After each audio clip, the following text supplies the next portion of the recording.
भगवान दो दीप पास में घृत के घी के बाबा को लगाओ। चंद्रदीप माँ अम्बा जगदम्बा को जैसे आपने स्वीकार किया, माता को जैसे आपने भय से मुक्त किया, जैसे संपूर्ण विश्व के कल्याण के लिए हे शंकर भगवान आपने माँ अम्बा के मस्तक पर चंद्रमा रख दिया और माँ को स्वीकार करने के लिए फिर अपने मस्तक पर चंद्रमा ले लिया।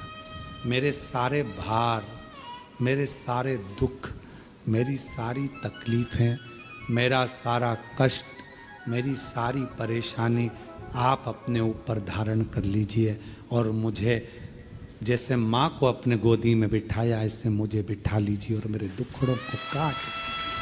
बाबा का एक स्वरूप है चंद्रमौली, चंद्रमा है पर मस्तक पर पाग बंधी हुई है, सुंदर स्वरूप।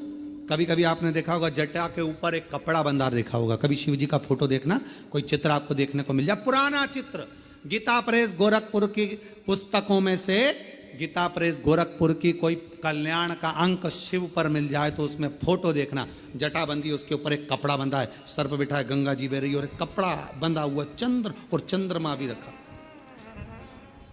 बाबा धारण करो मस्त धारण करो, छोटा बांधो और पूरा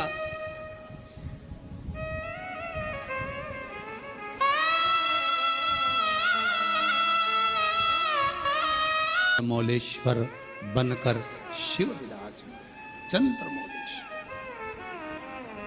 और बाबा चंद्रमौलेश्वर बने, चंद्रशेखर बने, भगवान शिव चंद्रमा को अपने मस्त। हे बाबा आपने जैसे मां का स्वरूप धारण किया,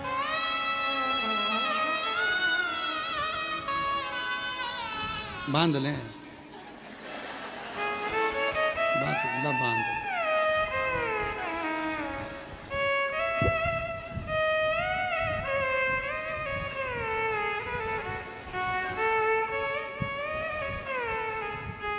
और माँ जगत जननी जगदम्बा अम्बा चंद्र घंटा बनकर विराज, चंद्र दोनों का स्वरूप है, दोनों का स्वरूप।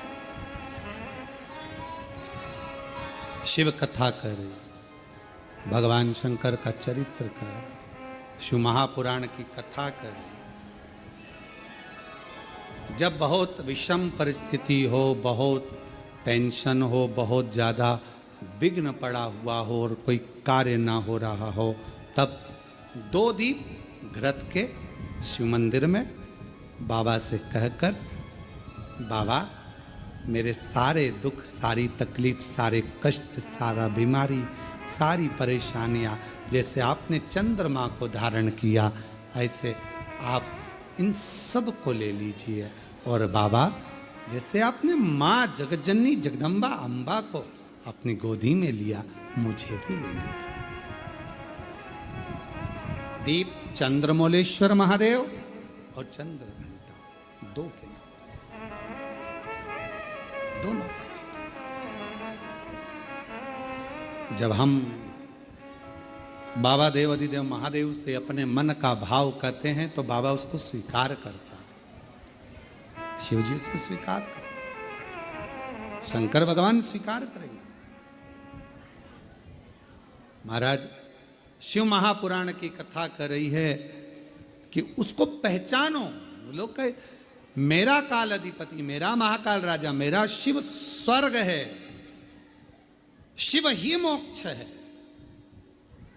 शिव ही स्वर्ग है, शिव ही मोक्ष है, शिव ही परम साध्य है, शिव ही परम साध्य है, शिव ही जीव है, शिव ही ब्रह्म है, शिव हमारे आराध्य हैं और शिव मेरी जिंदगी है। शिव के बिना सब शून्य है, शिव ही सत्य है, शिव के सिवा सब शून्य। शिव के सिवा सब शून्य है।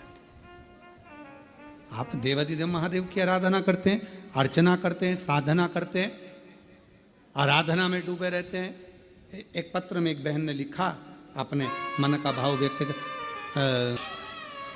जब कोई दवाई, कोई औषधि, कोई गोली शरीर को नहीं लगती है, तब कुंदकेश्वर महादेव का नाम लेकर उसको खाना चाहिए। डॉक्टर को दिखाओ, डॉक्टर का इलाज करवाना जरूरी है, डॉक्टर का इलाज करवाते रहो, दवाइयाँ लेते रहो, खाते रहो, पर उसके साथ में अगर दवाई काम नहीं कर रही है तो भगवान शंकर का, कुंदकेश्वर महादेव का नाम हमें बल प्रदान करता है, एनर्जी देता,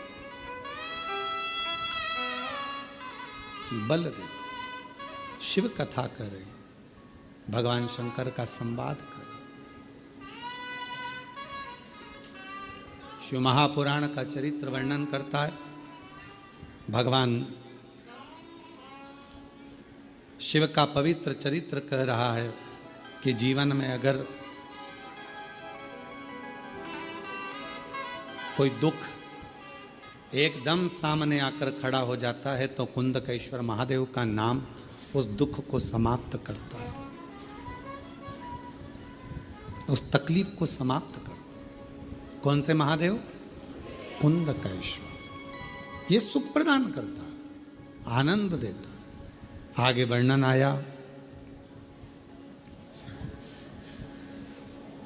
तारकासुर के 3 पुत्र हैं, तारकाक्ष, विदुम्माली, कमलाक्ष के।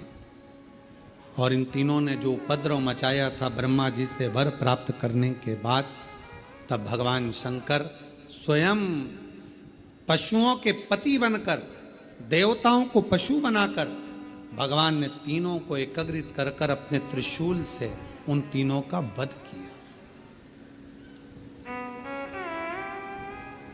उस समय पर भगवान देवाधिदेव महादेव का नाम पशुपति नाथ हो गया था। भगवान शंकर का नाम पशुपति नाथ। फिर निवेदन करें, एक पाशुपत्य अस्त्र है, एक पाशुपत्य योग है और एक पाशुपत्य व्रत है। इस कलिकाल में, संसार सागर में आप और हम पाशुपत्य अस्त्र को प्राप्त नहीं कर सकते, क्योंकि हमारी और आपकी इतनी तप साधना नहीं है। आपकी और हमारी इतनी तप साधना नहीं है कि हम पाशुपत्य अस्त्र को प्राप्त कर लें। आप और हम पाशुपत्य योग को भी धारण नहीं कर सकते जो भगवान कृष्ण ने किया है, पर पाशुपत्य व्रत हम धारण कर सकते। 6 दिए मंदिर में ले जाकर प्रसाद के 3 हिस्से कर कर, मंदिर में 2 हिस्से रखकर, 6 दिए पृथ्वी पर रखकर 5 दिए प्रज्वलित कर कर, 1 दिया वापिस थाली में, प्रसाद का 1 हिस्सा वापिस थाली में लेकर, जो सुबह थाली लेकर जाते हैं पूजन की, वही शाम को थाली लेकर जाना है। 6ठा नंबर का दिया घर के दरवाजे पर सीधे हाथ की ओर अंदर प्रवेश करते समय लगाना। प्रसाद जो लेकर आए हो वो प्रसाद को भोजन करने से पहले खाना है। बाबा को 5 व्रत एक ही मंदिर में पूर्ण करना है, 5 सोमवार नहीं पढ़ना। सारी सोशल मीडिया पर आश्रम द्वारा कथा में जो वर्णन किया गया है पशुपति व्रत का, वो पशुपति व्रत वर्णन किया गया है। उस व्रत को उस विधान से करो, उस अनुसार करो और दिल से श्रवण करो। आगे वर्णन आया, तुमरुका जी को चंचुला देवी जो कथा श्रवण कर रही हैं, बिंदु के मोक्ष हेतु बाबा प्रथम सोमनाथ जी का वर्णन 12 ज्योतिर्लिंग में करते हैं। काया के रोग से चंद्र को मुक्त करते हैं।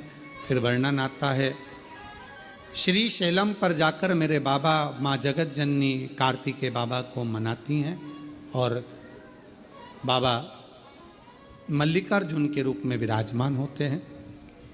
दूषण नाम के राक्षस का संहार कर कर बाबा महाकाल के रूप में विराजमान होते हैं। विंध्य पर्वत के तप करने पर बाबा ओम के नाद के रूप में ओमकारेश्वर रूप में विराजमान होते हैं। अगला वर्णन आता है, नर नारायण के तप बल पर बाबा केदारेश्वर बन जाते हैं। कुंभकर्ण के बेटे भीम का संहार कर कर बाबा भीमा शंकर बन जाते हैं। और मनु शत्रुपा के तप करने पर बाबा विश्वनाथ बनकर विराजमान हो जाते हैं। आगे वर्णन आया, गौतम बाबा पर गौ हत्या का दोष लगा, उस दोष से मुक्त करे तो बाबा ब्रह्मा विष्णु महेश लिंग रूप में पूजाते हैं और त्र्यंबक के रूप में विराजमान हो जाते हैं। रावण के लिए बाबा वैद्यनाथ बन जाते हैं। दारुक नाम के राक्षस का संहार करने के लिए बाबा नागेश्वर बन जाते हैं।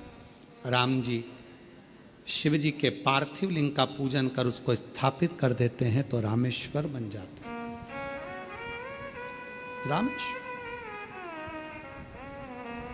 कितने ज्योतिर्लिंग हैं जो पार्थिव पूजन से निर्मित हुए। जैसे कृष्णेश्वर नाथ, गोष्मा ने पार्थिव लिंग का पूजन करा था और पार्थिव लिंग से ही भगवान शिव प्रकट हुए। पार्थिव लिंग से। रामेश्वर नाथ, भगवान ने पार्थिव पूजन करा था, पार्थिव से पूजन से प्रकट हो गए। कितने देव, 12 ज्योतिर्लिंग में भीमाशंकर, कृष्णेश्वर, वैद्यनाथ आदि जितने ज्योतिर्लिंगों का हम वर्णन करते हैं, कई ज्योतिर्लिंग पार्थिव की पूजन से प्रकट हुए। पार्थिव पूजन। आगे वर्णन आया, राम जी ने रामेश्वर धाम की स्थापना करी।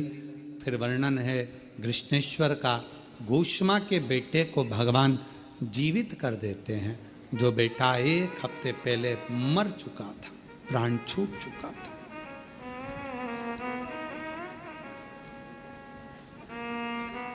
सुधर्म नाम के ब्राह्मण की धर्मपत्नी गोष्मा सुदेहा ने बेटे के टुकड़े टुकड़े कर कर तालाब में डाल दिए थे, सरोवर में डाल दिए थे, कुंड में डाल दिए थे। और गोष्मा पार्थिव लिंग का पूजन कर कर जाकर उसको विसर्जन करने के लिए पहुंची थी। विसर्जन कर, और वो शिवलिंग वहां प्रकट हो गया और गोष्मा के बेटे को बाबा ने जीवित कर दिया। कृष्णेश्वर नाथ। ऐसे 12 ज्योतिर्लिंग का स्मरण, भगवान देवाधिदेव महादेव की यह पवित्र कथा आज भाव के साथ में, आनंद के साथ में विराम की ओर जा रही है। शिव और शक्ति का यह अनूठा संगम, जो भगवान देवाधिदेव महादेव की कृपा से, भगवान शंकर की करुणा से, दया से 12 ज्योतिर्लिंग के मध्य बिंदु कुबेरेश्वर धाम पर जो चल रही थी, ये पवित्र कथा आज विराम की ओर जा रही है, जिसमें मुख्य यजमान के रूप में स्वर्गीय श्री संजय कुमार जी की स्मृति में श्रीमती शीतल पटेल जी द्वारा भिलाई छत्तीसगढ़ से इस कथा को मुख्य यजमान पद ग्रहण कर आयोजित किया गया। और प्रतिदिन श्री प्रदीप जी बंसल जी, ममता बंसल जी, श्रीमती कांता बंसल जी दिल्ली से भी इस कथा के यजमान पद ग्रहण करें। ऐसे ही प्रतिदिन 1 दिवसीय, 2 दिवसीय यजमान पद कई ऑनलाइन ग्रहण करे। कोई यहाँ पर आकर बैठे। बाबा देवाधिदेव महादेव से यही प्रार्थना करते हैं, हे मेरे कुबेर भंडारी, जो जिस कामना से इस पवित्र कथा को श्रवण करा है, यजमान पद ग्रहण करा है, उसकी मनोकामना पूर्ण करना बाबा, उस पे सदा अपना आशीर्वाद बना कर रखना और कृपा करते रहना। बाबा ऐसी दया करे, आप भी इस पवित्र कथा के आनंद में पधार कर मेरा कुबेर भंडारी इतना वैभव दे आपको, जो हिमालय राज की नगरी में खबर हो गई कि बारात आ गई। भगवान ब्रह्मा जी से कहा गया, भगवान विष्णु ने, कि इन सब रिश्तेदारों से कह दो कि दूल्हा मत देखना, बस मना कर दो कि दूल्हा मत देखना। खबर करे, देवता निकलते सी ब्रह्मा जी ने हाथ हिलाकर कहा कि अंदर जाओ, अंदर जाओ, अंदर जाओ। सारों ने खबर कर दी कि बहुत सुंदर बारात है। ये समझे बाहर आओ, अब वो करे थे अंदर जाओ, तो और बाहर आ गए। और जो निकले भगवान, सारे जितने बैठे हुए थे छज्जों में ऊपर नीचे, सब लुढ़क लुढ़क कर चक्कर खाए नीचे गिरे। सारे नगर में खबर हो गई, बारात का दूल्हा मत देखना। हिमालय राज की नगरी में बारात पहुंची, हिमालय राज के दरवाजे पर बारात पहुंची और सूचना मिली मैनावती को कि दूल्हा आ गया है। दूल्हा आ गया। और थाली तैयार करी। दरवाजे पर जब दूल्हा आता है तो सास आरती उतारती। दरवाजे पर जैसे ही पहुंची मैनावती, जो शंकर भगवान का स्वरूप देखा तो चक्कर खाकर मैनावती के हाथ की थाली नीचे गिर गई। बेटी नहीं भी आऊंगी, बेटी नहीं भी आऊंगी, बेटी नहीं भी आऊंगी। हिमालय राज जी को मालूम पड़ा कि दूल्हा आया है, देखूं। जाकर देखा तो कैसे ब्याहूं बेटी को, स्वरूप देखकर मना कर दिया। नहीं कर सकते, नहीं कर सकते। सब घबरा रहे थे। खबर पहुंच गई मां जगत जननी जगदम्बा अम्बा के पास, पार्वती जी के पास। दूल्हा तो आया है पर रूप अच्छा नहीं, भयंकर रूप रखकर आया है। पार्वती हाथ जोड़े तेरे, शादी कैंसिल कर दे, विवाह कैंसिल, विवाह मत कर पार्वती। दूल्हा भयंकर। पार्वती जी बोली एक बार मुझे भी तो देखने दो।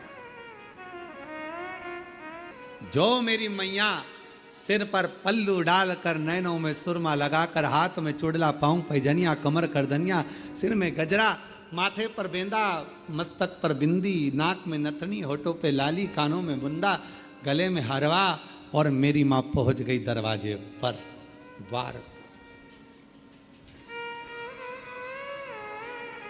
शंकर भगवान को देखा, मुस्कुराए, प्रसन्न। कुछ नहीं देखा पार्वती जी ने, कुछ भी नहीं। केवल एक ही चीज देखी, शिव जी का ऊपर राख कितनी ये नहीं, शंकर जी के तन पर कितने सांप बिच्छू ये नहीं। पार्वती जी ने केवल एक ही चीज देखी कि उनके मस्तक पर चंद्रमा है, मस्तक पर चंद्रमा। मस्तक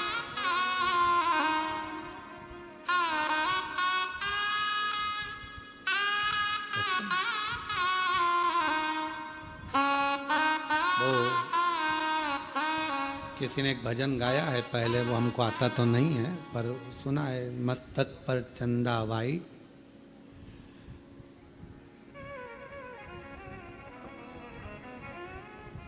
आसमान मून लाइट, और मेरे भोले बाबा ब्रिलियंट हैं, ऐसा कुछ भजन उन्होंने गाया है, स्मरण किसी ने गाया ये भजन, बड़ा सुंदर गाया। पार्वती मैया ने देखा, कुछ नहीं देखा मेरी जगत जननी मैया ने, केवल चंद्रमा देखा, केवल चंद्रमा, केवल चंद्रमा।